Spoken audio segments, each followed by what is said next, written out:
Bonjour à tous, on se retrouve dans une nouvelle position avec ici le trait pour les noirs et nous avons une protection du roi des deux côtés qui sont un petit peu faibles, hein, un petit peu affaiblis, on peut le dire, hein. Le roi noir n'a pas du tout de pion devant lui. Bon, il y a les deux fous qui sont là, heureusement, pour faire office un peu de défenseur, qui remplace un peu les pions.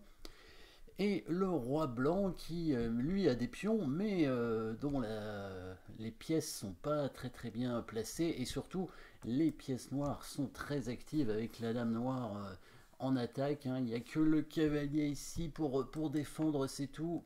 Le pauvre cavalier, hein, qui a beaucoup de travail à faire, puisque c'est lui qui est vraiment fait office de dernier défenseur, puisque bah, si le cavalier n'était pas là, hein, évidemment, la dame noire pourrait évidemment faire probablement échec ici, probablement mat, hein, si le cavalier n'était pas là, puisque il y a le fou ici, hein, qui est là pour défendre. Donc ça nous donne évidemment des idées très importantes, hein, pour la suite.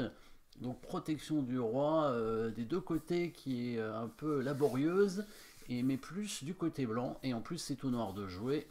Au niveau du matériel, dame, tour, 2 fous pour les noirs avec 3 pions, dame, tour, fou, cavalier, 4 pions pour les blancs, un pion d'avance pour les blancs, mais évidemment, protection du roi toujours plus importante que le reste. Au noir de jouer, on cherche les coups forcés, et évidemment, on cherche les coups forcés et on commence par les échecs, bien sûr. Et donc les échecs de la dame ici qu'on a vu sont contrôlés par le cavalier ici, ici par le roi et ici aussi. Est-ce que l'échec a un intérêt pour dévier le cavalier? On dirait que non. L'autre échec qu'il y a dans cette position, c'est le coup de tour en E1, mais évidemment, le cavalier n'est pas obligé de prendre, hein. Alors là, ça pourrait être un intérêt de dévier évidemment le cavalier, on a vu, hein, sauf que la tour peut prendre la dame éventuellement, bien que si la dame prend, on remarquera quand même qu'il y a aussi cette possibilité d'échec avec le fou qui peut être intéressante. Donc si la dame était obligée de prendre, ça aurait été quand même embêtant pour les blancs. Mais ici, il y a la tour. De toute façon, il y a la tour qui ne travaille pas en défense, hein, à part justement la protection de cette première rangée. Donc on va chercher peut-être une menace de mat, il y en a évidemment. Hein, menace de mat en un coup, bien sûr, la prise du cavalier permet évidemment de menacer mat avec la dame. Est-ce que les blancs ont un échec? Il n'y a pas d'échec vraiment intéressant pour les blancs, hein, puisque l'échec ici permet au fou noir de prendre la tour, bien entendu. Donc si le fou prend le cavalier, les blancs vont reprendre le fou, hein, très probablement, avec le roi, puisque si la dame prend, il y a le fou en G5 qui serait pris sur échec, donc il prendrait avec le roi. On aurait un échec supplémentaire, on continue toujours, hein, les coups forcés jusqu'au bout. Tant qu'il y en a, il y a un échec ici, et après le roi va revenir en B1 tranquillement, il n'y aura plus d'échec intéressant. Donc cette menace de mat intéressante, qui avait l'air intéressante en tout cas, n'est pas suffisante. Est-ce qu'il y a une autre menace de mat en un coup? Alors il y a une menace de mat en deux coups, avec le fou qui peut prendre ce pion, mais là, cette fois, la dame pourrait reprendre le fou simplement, puisque le fou noir aurait disparu de l'attaque de l'autre fou. Est-ce qu'il y a une autre menace de mat? On dirait que non, a priori. Donc on va chercher, c'est quoi la suite? Évidemment, l'attaque de la dame, hein, bien sûr. Surtout qu'on a vu que cette dame est très importante pour la défense ici de ce fou. Peut-être, vous avez vu évidemment le premier coup qui peut être intéressant pour les noirs, pour jouer sur une déviation évidemment de cette dame blanche, et une déviation avec l'attaque de la dame directement. Je pense qu'on peut voir tout de suite le bon coup qui a l'air d'être le bon coup en tout cas, évidemment. Le coup de tour ici en E2 qui attaque la dame, bien entendu. Et si la dame prend la tour, on va prendre ce fou sur échec. Le fou de case noire, évidemment, hein, sur échec.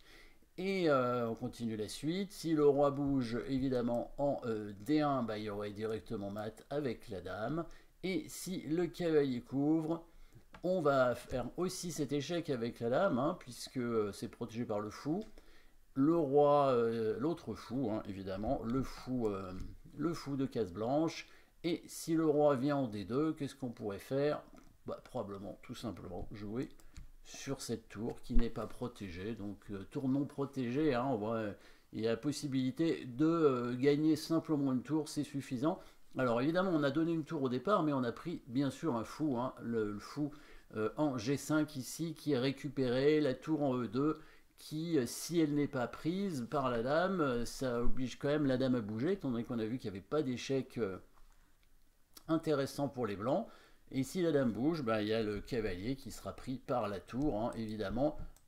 Quand la tour vient en E2, le cavalier est en prise par la tour et le fou si la dame bouge. Donc ici, tout simplement, petite déviation ici de la dame blanche. On a vu toutes les attaques possibles, hein, tous les échecs possibles et ça nous a permis de trouver la solution puisque on avait bien compris que la dame était très importante pour la défense de ce fou et quand le fou prenait, il n'y avait pas vraiment de moyen pour les blancs de contrer cet échec. Hein. Si le roi vient en D1, évidemment c'est mat avec la dame.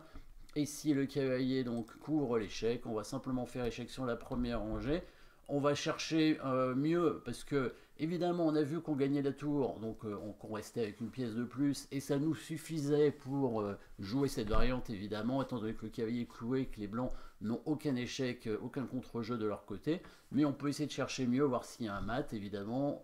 On n'en trouve pas, et si on n'en trouve pas, on prend simplement la tour et on attend l'abandon des blancs qui arrive très rapidement. Voilà, merci d'avoir suivi cette position et à très bientôt. N'oubliez pas de vous abonner.